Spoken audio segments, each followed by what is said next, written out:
ఆంధ్రప్రదేశ్లో కొత్త ఓటర్లు జగన్మోహన్ రెడ్డిని భయపెడుతున్నారని ప్రభుత్వానికి వ్యతిరేకంగా ఉన్నటువంటి యువత కొత్తగా ఓట్లని పుట్టించుకొని జగన్మోహన్ రెడ్డిని ఓడించేందుకు ప్రయత్నం చేస్తున్నారని జగన్మోహన్ రెడ్డి భావించారని, అందుకే జగన్మోహన్ రెడ్డికి ఈ కొత్త ఓటర్ల భయం మొదలైంది అంటూ కూడా ఒక వార్త ఇప్పుడు సోషల్ మీడియా వేదికగా చక్కర్లు కొడుతున్నటువంటి నేపథ్యంలో ఈ అంశానికి సంబంధించి మనతో మాట్లాడేందుకు ప్రముఖ రాజకీయ విశ్లేషకులు కృష్ణకుమార్ గారు మనతో ఉన్నారు. మేడంతో మాట్లాడదాం. మేడం నమస్తే.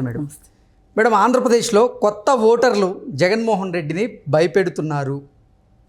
ప్రభుత్వ వ్యతిరేకంగా ఉన్నటువంటి యువత ఈ మధ్యకాలంలో కొత్తగా ఓట్లను వాళ్ళు పుట్టించుకున్నారు. దానివల్ల ఈ ఓట్లన్నీ కూడా నాకు మైనస్గా మారబోతున్నాయి అంటూ జగన్మోహన్ రెడ్డి భయపడుతున్నారు అంటూ ఒక వార్త ఇప్పుడు సోషల్ మీడియా వేదికగా చక్కర్లు కొడుతూ ఉంది. ఏంటి మేడం, గతంతో పోలిస్తే ఈసారి మహిళా ఓటర్లు పెరిగారు, ఈసారి పురుష ఓటర్లు కూడా పెరిగిన నేపథ్యంలో ఈ కొత్త ఓటర్ల తలకాయ నొప్పి జగన్మోహన్ రెడ్డికి నిజంగా మొదలు కాబోతోందా అంటే ఏం చెప్తారు? ఖచ్చితంగా ఉంటుంది ఆ సమస్య. ఎందుకంటే ఇవాళ ఆంధ్రప్రదేశ్లో ప్రతి ఒక్కరి నోట్లోనూ నానుతున్న మాట ఏంటంటే, మన రాష్ట్రంలో ఉపాధి లేదు, మన రాష్ట్రంలో పరిశ్రమలు లేవు, మనము వాచ్మెన్ ఉద్యోగం చేసుకోవాలంటే కూడా హైదరాబాద్ దాకా వెళ్ళాల్సి వస్తుంది. ఇప్పుడు ఎవరైనా వలస ఎందుకు వెళ్తారు? ఒక మంచి ఉద్యోగం ఉంటే వెళ్తారు. కానీ వాచ్మెన్ ఉద్యోగం చేసుకుంటానికి కూడా వలస వెళ్ళాల్సిన పరిస్థితి వచ్చింది, హైదరాబాద్ దాకా రావాల్సి వచ్చింది. ఇళ్లల్లో పనులు ఏమన్నా చేసుకోవటానికి కూడా పిల్లల్ని ముసలి వాళ్ళని అక్కడ వదిలిపెట్టి వీళ్ళు ఇళ్ళు వదిలిపెట్టి రావాల్సిన పరిస్థితి ఉంది అనేది అందరికీ జగమెరిగిన సత్యం. మీకు ఇంకా కావాలి అంటే కనుక నెల చివరి రోజు అంటే 31, 1, 2, 3 ఆ 3 రోజుల పాటు విజయవాడకిన్ను అంటే ఆంధ్రప్రదేశ్కిన్ను హైదరాబాద్కి జరిగే రాకపోకల గురించి కనుక మీరు ఒకసారి వాకప్ చేస్తే మీకు అర్థమైపోతుంది. పైగా ఇంకొకటి ఏం చేస్తున్నాడు అంటే, మొన్న మన అప్పసాని రాజేష్ గారు కూడా పెన్షన్ల గురించి ఒక వ్యాఖ్యానం చేశారు.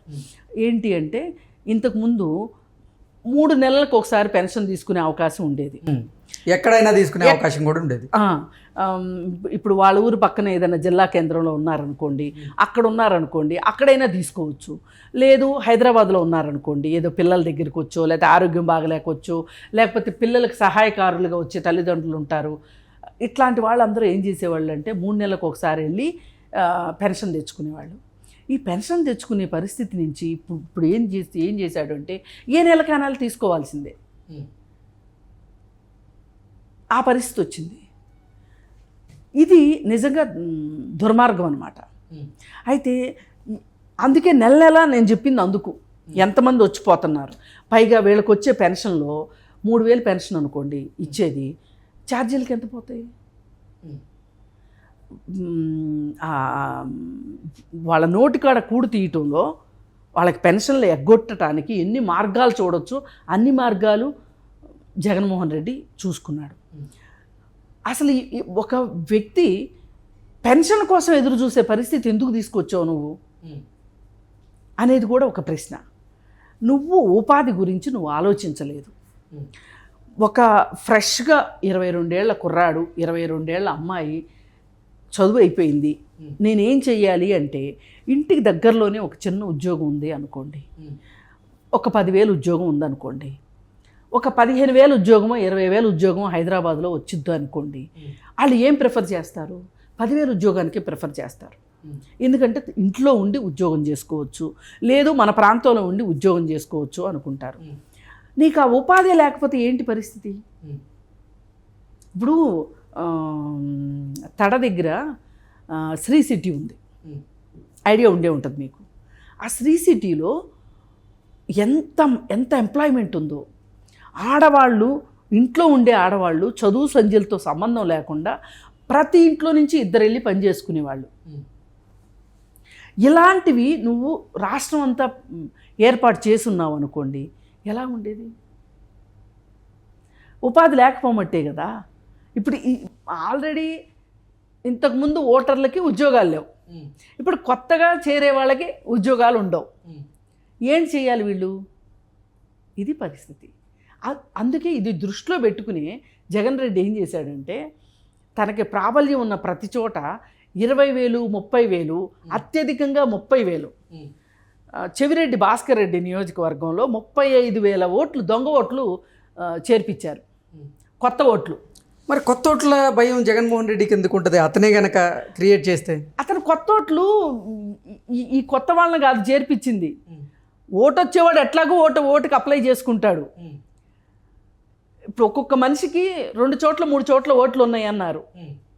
ఈ నియోజకవర్గంలో ఓటు ఉంటుంది, మళ్ళీ ఆ పక్క నియోజకవర్గంలో ఓటు ఉంటుంది, మళ్ళీ అప్లై చేసుకునేది కూడా ఒకే కాలం, గుర్తుపెట్టుకోండి. ఓకే, అంటే ఒక మనిషికి ఒకటి మించిన ఓట్లు ఎక్కువ ఉండే అవకాశం ఉందంటారు. అవును, అలా సృష్టించారా? అలా సృష్టించారు. ఇప్పుడు ఆధార్ లింక్ అడుగుతున్నాం కదా మనము, ఆధార్ లింక్ ఎందుకు చేయలేదు అనుకుంటున్నారు? ఇందుకే చేయలే. సాక్షాత్తు సజ్జల ఫ్యామిలీకి మంగళగిరిలో ఓట్లు, అలాగే ఆ పక్కన ఇంకొక నియోజకవర్గంలో ఓట్లు ఉన్నాయని చెప్పి పేపర్లో వచ్చింది విత్ ప్రూఫ్స్. ఎందుకు చేశారు అంటే సజ్జల ఓట్లే అట్లా ఉన్నాయి అని అంటే, ఇంత ప్రామినెంట్ ఫెలో ఓట్లే ఉన్నాయి అంటే మామూలు వాళ్ళు 2 చోట్ల ఎందుకు అప్లై చేసుకోరు? అయితే ఏం చేశారు అంటే, ఒక 4 గంటలు 3 గంటలు ప్రయాణ సమయం ఉన్న ఓట్లు నియోజకవర్గాలు పక్క పక్కనే ఉంటాయి. ఆ నియోజకవర్గంలో ఓటు ఉంటుంది, ఈ నియోజకవర్గంలో ఓటు ఉంటుంది. ఈ నియోజకవర్గంలో ఓటేసి గబగబా బయలుదేరి ఆ నియోజకవర్గంకి వెళ్ళి అక్కడ ఇంకొక ఓటు వేసుకునేటట్లు. అసలు వీళ్ళు నిజంగా ఈ ప్రాంతం ఓటర్లు అవునా కాదా అని తేల్చడానికి ఓట్లు చేర్చే యంత్రాంగం ఎంత అయితే చేసిందో తెలుగుదేశం, ఈ ఓట్లు పట్టుకుంటానికి అంత యంత్రాంగం చేయాల్సి వచ్చింది. అది వీళ్ళు ప్రతి ఊర్లోనూ, ఇప్పుడు పోయినసారి చంద్రబాబు నాయుడు అరెస్ట్ అయినప్పుడు కూడా అసలు చంద్రబాబు అరెస్ట్ అయ్యి జైల్లో ఉండడానికి మించిన దుర్మార్గాలు బయట జరుగుతున్నాయి, కార్యకర్తలారా ఫస్ట్ అది చూసుకోండి అని. ఏంటంటే ఆ సందట్లో సడేమియాలాగా వీళ్ళు ఆ టైంలో ఓట్లు ఎక్కువ చేర్పించారు. ఎవరైతే గ్రామ శాఖలు బలంగా ఉన్నాయో తెలుగుదేశానికి, వాళ్ళు ఒక సిస్టమ్ పెట్టుకొని ఆ సిస్టమ్ ప్రకారం కొత్త ఓటు ఏదొచ్చింది చూసి ఆ కొత్త ఓటు ఇంటికి వెళ్ళి ఆ ఇంట్లో ఆ మనిషి ఉన్నాడా లేదా అని చెప్పి ఎంక్వైరీ చేశారు. ఎంక్వైరీ చేస్తే ఈ చెత్త అంతా బయటకు వచ్చింది. ఎందుకు చేశాడు ఈ పని అంటే, వాళ్ళు పెద్ద వయసులో వాళ్ళే, అప్పుడే ఓటు వచ్చిన వాళ్ళు కాదు. ఇప్పుడు అప్పుడే ఓటు వచ్చిన వాళ్ళు ఎంతో కొంత టెక్నాలజీ అంటే ఇంట్రెస్ట్తో ఉంటారు. ఆ టెక్నాలజీ ఎవరు చేయగలుగుతారు, ఆ టెక్నాలజీ ఎవరి దగ్గర ఉంటుంది, అసలు టెక్నాలజీకి కేర్ ఆఫ్ అడ్రస్ ఎవరు అని తెలియనంత అమాయకులు ఎవరు ఉంటారు కదా. ఆ అభివృద్ధికి చిరునామా తెలుగుదేశం అని చెప్పి చెప్తున్నారు. మనకి రాజధాని లేకుండా అయిపోయింది. రాజధాని ఉండుంటే గనక మనకు ఉద్యోగాలు వచ్చి ఉండేవి కదా, రాజధాని నడుస్తూ ఉంటే పనులు నడుస్తూ ఉంటాయి, ఇవన్నీ అర్థం చేసుకుంటారు. ఇప్పుడు పోలవరం ఉంది, పోలవరం ప్రాజెక్టు గురించి అందరూ ఎందుకు ఉరుకులాడుతున్నారు? అక్కడ పోలవరం ప్రాజెక్ట్ కంప్లీట్ అయితే నీళ్ళు వస్తే, వ్యవసాయం వస్తే, మనం వ్యవసాయ దేశంగా ప్రాంతంగా మనం బలపడతాం. బలపడితే కనీసం మన పిల్లలనైనా మనం చదివించుకోగలుగుతాము అని. అలాగే ఇప్పుడు వైజాగ్ స్టీల్ ప్లాంట్ ఉంది, అది ప్రైవేట్ పరం చేశారనుకోండి, ఈ రోజుకి అక్కడ భూములు ఇచ్చి ఉద్యోగాల కోసం ఎదురు చూస్తున్న వాళ్ళు ఉన్నారు. ఈ సందట్లో ఇప్పుడు దాన్ని ప్రైవేటైజ్ చేసేసారనుకోండి, ఇంక వాళ్ళ భూమి ఇచ్చిన వాళ్ళ త్యాగం ఏం కావాలి చెప్పండి? మనం అన్నిసార్లు భూమి ఇచ్చిన వాళ్ళని డబ్బులతోనే కొలవలేం కదా. భూమిని వదులుకుంటున్నారు అంటే అంతకుమించి వాళ్ళకి లాభం చెయ్యాలి కదా మనము. ఇట్లాంటి ఏమీ జరగలేదు కదా. ఇవన్నీ మనకి అసలు అన్నిటినీ మించి యూత్ ఏం ఆలోచిస్తుంది వాళ్ళ అంటే, రాజధాని లేని రాష్ట్రం అయిపోయింది మనది. ఇప్పుడు ప్రతి వాళ్ళకి ఒక కేర్ ఆఫ్ అడ్రస్ ఉంటుందండి. మీకు ఒక కేర్ ఆఫ్ అడ్రస్ ఉంటుంది, నాకు ఒక కేర్ ఆఫ్ అడ్రస్ ఉంటుంది. కేర్ ఆఫ్ అడ్రస్ లేకుండా ఉంటే వాళ్ళని ఏమంటారు చెప్పండి? అనాథలు అంటారా లేదా? కేర్ ఆఫ్ ప్లాట్ఫామ్ అంటారు. ప్లాట్ఫామ్ అంటారు కదా. ఇవాళ ఆంధ్ర ప్రజల పరిస్థితి కేర్ ఆఫ్ ప్లాట్ఫామ్ అయిపోయింది. ఎందుకైంది? రాజధాని లేదు కాబట్టి మనకి. మరి ఈ పరిస్థితుల్లో ఈ దొంగ ఓటర్లని చేర్పించుకున్నది ఎవరైతే కొత్త ఓటర్లు ఉంటారో, ఈ కొత్త ఓటర్ల సునామీ తనని ఎక్కడ ముంచేస్తుందోనని చెప్పి దానికి కౌంటర్ యాక్షన్ కింద దొంగ ఓట్లు చేర్పించుకున్నాడు.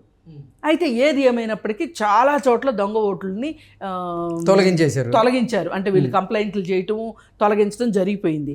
కానీ కొత్త ఓటర్లు అయితే తొలగించలేరుగా, నిజమైన ఓటర్లను తొలగించలేరుగా. ఇక్కడ జగన్మోహన్ రెడ్డికి గొంతులో పచ్చెలక్కాయబడింది. అది ఇప్పుడు ఆయన బాధ. నేను ఇంత కష్టపడి 30,000 ఓట్లు, 15,000 ఓట్లు, 10,000 ఓట్లు కష్టపడి ఆధార్ కార్డులు పెట్టి నేను జాయిన్ చేస్తే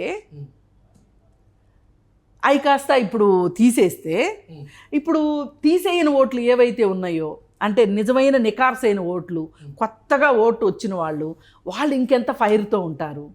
ఆ ఫైర్తో ఉన్నవాళ్ళు నాకు ఓటు వేయరు ఖచ్చితంగా. అందుకు భయపడతారు.